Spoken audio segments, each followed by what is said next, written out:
नमस्कार साथियों, स्वागत है आप सभी का फिगरिंग आउट फाइनेंस चैनल में। अगर आप बैंकिंग, इंश्योरेंस या किसी भी रेगुलेटरी इंटरव्यू की प्रिपरेशन कर रहे हैं, तो इस वीडियो को बिल्कुल एंड तक ज़रूर देखिएगा। हो सकता है आज का कोई एक क्वेश्चन या उसका आंसर ही आपके इंटरव्यू पैनल में पूछ लिया जाए, इसलिए एक भी क्वेश्चन आप मिस मत कीजिएगा। इस बैंकिंग इंटरव्यू मास्टर सीरीज़ में हम previous year interview question, expected question, banking awareness और पैनल रेडी आंसर कवर करेंगे, ताकि आप इंटरव्यू में कॉन्फिडेंस के साथ परफॉर्म कर सकें। इसलिए अगर आप बैंकिंग इंटरव्यू की कंप्लीट प्रिपरेशन एक ही जगह से करना चाहते हैं, तो ये बैंकिंग इंटरव्यू मास्टर सीरीज़ आपके लिए एक वन स्टॉप सॉल्यूशन है।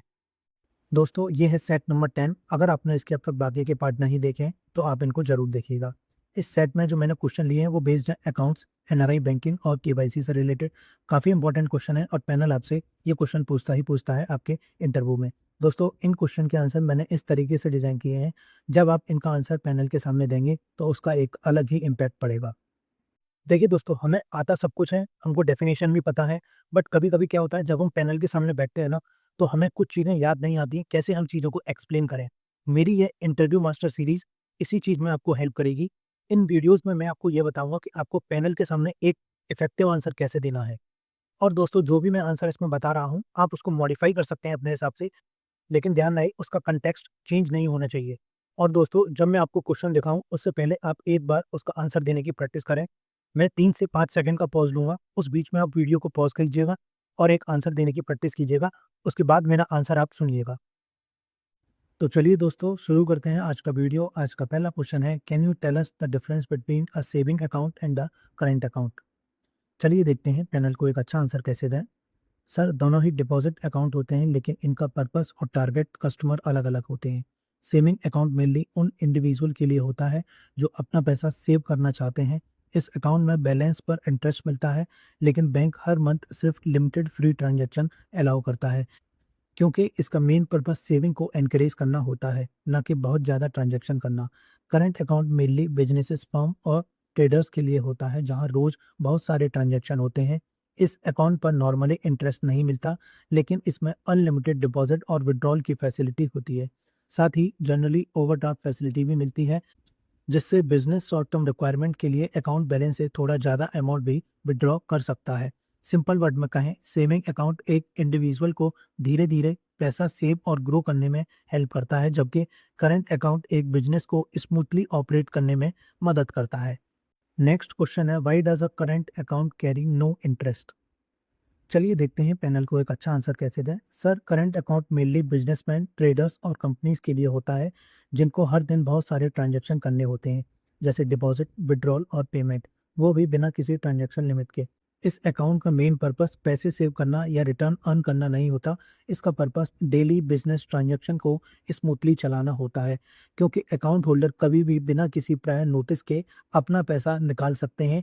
इसीलिए बैंक इन फंड्स को सेफली लॉन्ग टर्म लेंडिंग के लिए यूज़ नहीं कर सकता। इसी वजह से बैंक करंट अकाउंट में फुल फ्लेक्सिबिलिटी और अनलिमिटेड ट्रांजैक्शन की फैसिलिटी देता है, लेकिन बदले में कोई इंटरेस्ट पे नहीं करता। सर, सिंपल वर्ड में कहें तो इंटरेस्ट उस पैसे का रिटर्न होता है जो अकाउंट में स्टेबल रहता है, जबकि करंट अकाउंट उन पैसों के लिए होता है जो कंटिन्यूअसली सर्कुलेट होते रहते हैं। बैंक के लिए ये लो कॉस्ट फंड होते हैं, जो इनडायरेक्टली लोन की कॉस्ट को भी लोअर रखने में मदद करते हैं। नेक्स्ट क्वेश्चन है, tell us what is the CASA ratio and why do banks want to keep it high? चलिए देखते हैं पैनल को एक अच्छा आंसर कैसे दें। सर, कासा का फुल फॉर्म करंट अकाउंट और सेविंग अकाउंट होता है। कासा रेशियो का मतलब है कि बैंक के टोटल डिपॉजिट में से कितना हिस्सा करंट अकाउंट और सेविंग अकाउंट से आता है। बैंक इस रेशियो को हाई रखना चाहता है, और इसका सबसे सिंपल रीजन है कॉस्ट। करंट अकाउंट पर बैंक जनरली कोई इंटरेस्ट नहीं देता और सेविंग अकाउंट पर भी बहुत कम इंटरेस्ट पे करता है, लेकिन फिक्स्ड डिपॉजिट पर बैंक को काफ़ी ज़्यादा इंटरेस्ट देना पड़ता है। इसीलिए जब बैंक के पास ज़्यादा डिपॉजिट कासा से आते हैं, तो बैंक को फंड बहुत कम कॉस्ट पर मिलते हैं। इससे बैंक की कॉस्ट ऑफ फंड्स कम हो जाती है और प्रॉफिट बढ़ता है, क्योंकि बैंक इसी लो कॉस्ट मनी को हायर इंटरेस्ट रेट पर लैंड करता है। एक हाई कासा रेशियो ये भी दिखाता है कि कस्टमर बैंक पर ट्रस्ट करते हैं और अपनी डेली बैंकिंग नीड्स के लिए अपना पैसा उसी बैंक में रखते हैं। इसीलिए हायर कासा का मतलब है एक स्ट्रॉन्गर, ज़्यादा प्रॉफिटेबल और ज़्यादा स्टेबल बैंक। नेक्स्ट क्वेश्चन है, tell me if a person's bank deposit stay unclaimed over 10 year, what happened to that money and what exactly is DEA fund? चलिए देखते हैं पैनल को एक अच्छा आंसर कैसे दें। सर डीईए फंड का फुल फॉर्म है depositor education and awareness fund. इसको रिजर्व बैंक ऑफ इंडिया ने बैंकिंग रेगुलेशन एक्ट के सेक्शन 26A के अंडर एस्टेब्लिश किया है। सिंपल रूल ये है कि अगर कोई सेविंग या करंट अकाउंट 10 ईयर तक ऑपरेट नहीं होता या कोई फिक्स डिपॉजिट मैच्योरिटी के बाद 10 ईयर तक क्लेम नहीं की जाती, तो बैंक उस अमाउंट को इंटरेस्ट के साथ आरबीआई के मेंटेन किए गए डीईए फंड में ट्रांसफर कर देता है। लेकिन इसका मतलब ये बिल्कुल नहीं है कि कस्टमर का पैसा चला गया। ओरिजिनल ओनर या उसका नॉमिनी या लीगल हायर कभी भी बैंक में केवाईसी डॉक्यूमेंट के साथ जाकर उस अमाउंट को क्लेम कर सकता है।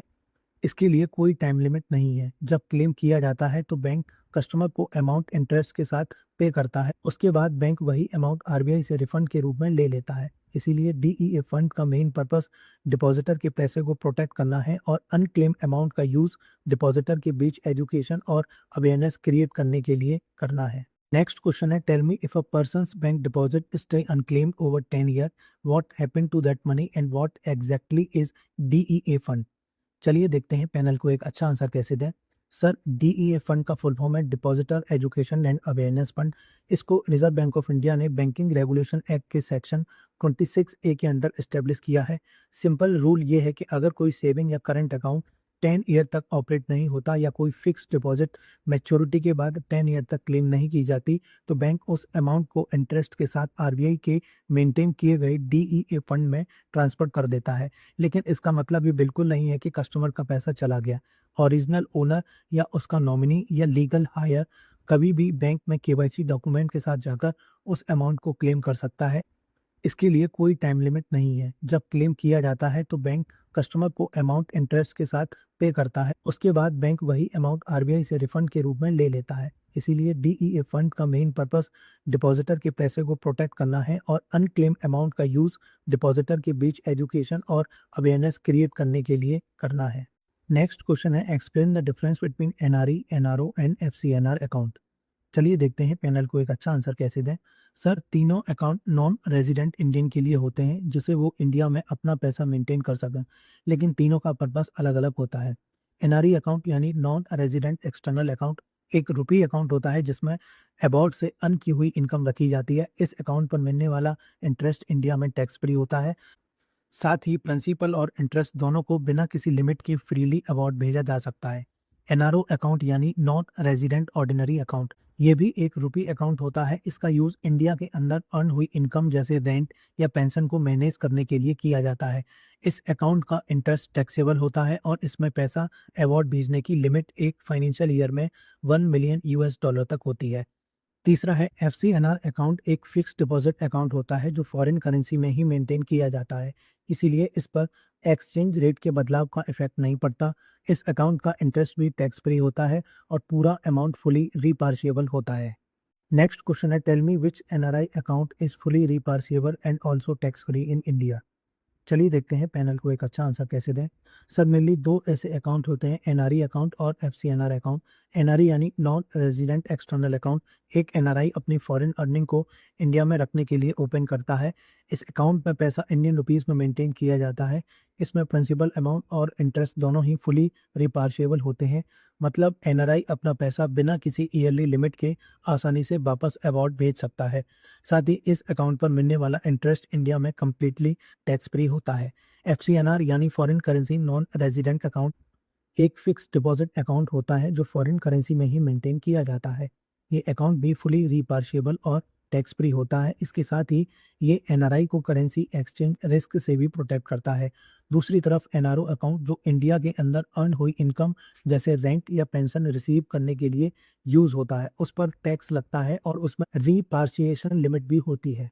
नेक्स्ट क्वेश्चन है, what are nostro and vostro account, give an example of each. चलिए देखते हैं पैनल को एक अच्छा आंसर कैसे दें। सर दोनों ही अकाउंट इंटरनेशनल बैंकिंग में यूज होते हैं। नॉस्ट्रो का मतलब होता है अवर्स और वस्ट्रो का मतलब होता है योर्स। नॉस्ट्रो अकाउंट वो अकाउंट होता है जो हमारा इंडियन बैंक किसी फॉरेन बैंक के पास उस फॉरेन कंट्री की करेंसी में मेंटेन करता है। फॉर एग्जांपल सर, अगर state bank of India America के किसी बैंक में यूएस डॉलर अकाउंट ओपन करता है तो वो एसबीआई का नॉस्ट्रो अकाउंट होगा, यानी अवर अकाउंट विद यू। इससे बैंक ऑफ अमेरिका में ब्रांच खोले बिना ही यूएस डॉलर पेमेंट और ट्रांजैक्शन हैंडल करने में मदद मिलती है। वॉस्ट्रो अकाउंट इसका अपोजिट होता है। ये वो अकाउंट होता है जो कोई फॉरेन बैंक इंडिया में किसी बैंक के पास इंडियन रुपीज़ में मेंटेन करती है। फॉर एग्जांपल सर, अगर कोई US bank state bank of India के पास इंडिया में रुपी अकाउंट मेंटेन करती है, तो एसबीआई के पर्सपेक्टिव से वो वस्ट्रो अकाउंट होगा, यानी योर अकाउंट विद अस। दोनों ही अकाउंट क्रॉस बॉर्डर ट्रेड और इंटरनेशनल रेमिटेंस को स्मूथली और एफिशिएंट तरीके से सेटल करने में इंपॉर्टेंट रोल प्ले करते हैं। नेक्स्ट क्वेश्चन है, tell me what is an escrow account, what is it used for. चलिए देखते हैं पैनल को एक अच्छा आंसर कैसे दें। सर, एस्क्रो अकाउंट एक स्पेशल अकाउंट होता है जहां पैसे या असेट ट्रांजैक्शन में इन्वॉल्व दोनों पार्टीज की तरफ से एक न्यूट्रल थर्ड पार्टी जैसे कि बैंक के पास रखे जाते हैं। इसका मेन पर्पस सेफ्टी और ट्रस्ट इंश्योर करना होता है। जो पैसे इस अकाउंट में डिपॉजिट होता है वो तब तक वहीं रहता है जब तक दोनों पार्टीज अपनी एग्रीड कंडीशन कंप्लीट नहीं कर लेती। उसके बाद ही वो अमाउंट सेलर को रिलीज किया जाता है। सिंपल वर्ड में बोलें तो एस्क्रो अकाउंट एक सेफ लॉकर की तरह काम करता है, जिसे एक न्यूट्रल और ट्रस्टेड मिडिलमैन मैनेज करता है। For example sir, property deal में बायर पैसा एस्क्रो अकाउंट में डिपॉजिट करता है और बिल्डर को पेमेंट तभी मिलती है जब फ्लैट प्रॉपर्ली हैंडओवर हो जाता है। इस तरह एस्क्रो अकाउंट बायर और सेलर दोनों को प्रोटेक्शन देता है, फ्रॉड का रिस्क कम करता है और रियल एस्टेट, मर्जर और ऑनलाइन ट्रांजैक्शन जैसे हाई वैल्यू डील्स में कॉन्फिडेंस बिल्ड करता है। नेक्स्ट क्वेश्चन है, tell me what is KYC and what two things does it essentially verify. चलिए देखते हैं पैनल को एक अच्छा आंसर कैसे दें। सर, केवाईसी का फुल फॉर्म है नो योर कस्टमर। ये एक सिंपल प्रोसेस है जिसके थ्रू बैंक अपने कस्टमर की इंफॉर्मेशन कलेक्ट और वेरीफाई करता है। सबसे पहले बेसिक लेवल पर केवाईसी दो चीज़ें वेरीफाई करता है। पहली, कस्टमर की आइडेंटिटी, यानी ये कंफर्म करता है कि सामने वाला व्यक्ति वास्तव में कौन है। दूसरी, कस्टमर का एड्रेस, यानी वो व्यक्ति असल में कहाँ रहता है। इन दोनों को वेरीफाई करने के लिए bank Aadhaar, PAN card, passport, voter ID या ड्राइविंग लाइसेंस जैसे वैलिड डॉक्यूमेंट मांगता है। केवाईसी का मेन पर्पस ये इंश्योर करना है कि बैंक को पूरी तरह पता हो कि वो किस कस्टमर के साथ डील कर रहा है, ताकि बैंक अकाउंट का मिसयूज, मनी लॉन्ड्रिंग या टेररिस्ट फाइनेंसिंग जैसे गलत एक्टिविटीज के लिए ना हो। In short, KYC banking system में ट्रस्ट, सेफ्टी और ट्रांसपेरेंसी को स्ट्रेंथन करता है। नेक्स्ट क्वेश्चन है, tell me why is KYC important in preventing money laundering. चलिए देखते हैं पैनल को एक अच्छा आंसर कैसे दें। सर, केवाईसी का मतलब होता है नो योर कस्टमर। ये एक सिंपल लेकिन बहुत ही इंपॉर्टेंट प्रोसेस है जिसमें बैंक किसी भी कस्टमर को सर्विस देने से पहले उसकी आइडेंटिटी और एड्रेस वेरीफाई करता है। मनी लॉन्ड्रिंग को रोकने में केवाईसी का बहुत बड़ा रोल होता है, क्योंकि ये बैंकिंग सिस्टम की फर्स्ट लाइन ऑफ डिफेंस की तरह काम करता है। जब बैंक को अपने कस्टमर की प्रॉपर आइडेंटिटी पता होती है, तब क्रिमिनल्स के लिए फेक या बेनामी नाम से इलीगल पैसा बैंकिंग सिस्टम में लाना काफ़ी मुश्किल हो जाता है। इसके अलावा केवाईसी बैंक को कस्टमर के नॉर्मल फाइनेंशियल बिहेवियर को समझने में भी मदद करता है। अगर कोई ट्रांजैक्शन अनयूजुअल या सस्पिशियस लगती है, तो बैंक उसे जल्दी आइडेंटिफाई करके कंसर्न अथॉरिटीज़ को रिपोर्ट कर सकता है। इस तरह केवाईसी बैंकिंग सिस्टम को क्लीन और सिक्योर बनाए रखने में मदद करता है, पब्लिक का ट्रस्ट मेंटेन करता है और बैंक को क्रिमिनल एलिमेंट्स के द्वारा नोइंगली या अननोइंगली मिसयूज होने से बचाता है। आज का लास्ट क्वेश्चन है, tell me what is small account and who would actually need one. चलिए देखते हैं पैनल को एक अच्छा आंसर कैसे दें। सर, स्मॉल अमाउंट एक स्पेशल टाइप का सेविंग अकाउंट होता है जिसे कोई भी व्यक्ति तब भी ओपन कर सकता है जब उसके पास कंप्लीट केवाईसी डॉक्यूमेंट अवेलेबल ना हो। ये account prevention of money laundering act के रूल्स के अंडर इंट्रोड्यूस किया गया है, ताकि जिनके पास प्रॉपर डॉक्यूमेंट नहीं है वो भी बैंकिंग सिस्टम से जुड़ सकें।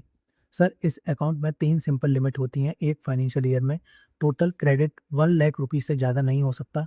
1 महीने में टोटल विथड्रॉल और ट्रांसफ़र 10,000 रुपीज़ से ज़्यादा नहीं हो सकते और किसी भी समय अकाउंट का बैलेंस 50,000 से ज़्यादा नहीं होना चाहिए। सर, ये अकाउंट मेनली गरीब लोग, माइग्रेंट वर्कर सर, ये account mainly poor people, migrant worker, daily veg earner और सोसाइटी के वीकर सेक्शन के लिए यूज़फुल होता है, जिनके पास ऑफिशियली वैलिड डॉक्यूमेंट अवेलेबल नहीं होते। इसका मेन पर्पस फाइनेंशियल इंक्लूजन है, यानी हर सिटीजन को फॉर्मल बैंकिंग सिस्टम से जोड़ना।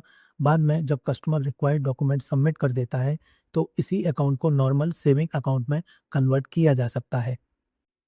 और दोस्तों, एक इम्पॉर्टेंट अपडेट ये भी है कि अगर आप इन वीडियो सीरीज़ की पीडीएफ चाहते हैं, तो उसका लिंक आपको डिस्क्रिप्शन और कमेंट बॉक्स में मिल जाएगा। आप बहुत छोटा-सा अमाउंट पे करके इनकी पीडीएफ ले सकते हैं। और दोस्तों, एक सबसे इम्पॉर्टेंट बात, ये जो मेरी पीडीएफ है, ये कॉपीराइट एक्ट 1957 के अंडर है। इसको आप कहीं भी शेयर नहीं कर सकते।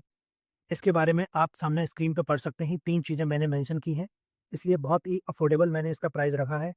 तो लिमिटेड पीरियड ऑफर है, फर्स्ट 200 स्टूडेंट के लिए 50% ऑफ है, आप 253 में ये अवेल कर सकते हैं, इसलिए आप जल्द से जल्द इसको परचेज़ कर लीजिएगा। दोस्तों, आज की वीडियो में इतना ही, उम्मीद है वीडियो पसंद आई होगी। अपना फीडबैक आप ज़रूर शेयर कीजिएगा, आप कमेंट सेक्शन में भी कर सकते हैं या मुझे डायरेक्ट मैसेज भी कर सकते हैं टेलीग्राम या इंस्टाग्राम पर, लिंक आपको डिस्क्रिप्शन बॉक्स में मिल जाएगा। या आपकी कोई क्वेरी हो या आप चाहते हो कि मैं कोई स्पेसिफिक क्वेश्चन कवर करूँ आपके आने वाले इंटरव्यू के लिए, तो उसको भी आप मुझे कमेंट सेक्शन या मुझे डायरेक्ट मैसेज कर सकते हैं। मैं उसको आने वाली वीडियोज़ में ज़रूर कवर करूँगा। दोस्तों, ये वीडियो सीरीज़ काफ़ी ज़्यादा इंपॉर्टेंट है, आप इसको रेगुलरली फॉलो कीजिएगा और सेट्स को आप सीक्वेंस में देखिएगा, इससे आपको एक अलग ही कॉन्फिडेंस मिलेगा। तो दोस्तों, चलिए आज की वीडियो में इतना ही। Thanks for watching and all the best for your interview.